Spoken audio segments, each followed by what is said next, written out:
Thank you very much for being with me until the end of the video.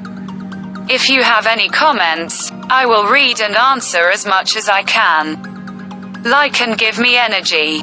I love you very much and wait for my next video. Stars are born. They cannot be made.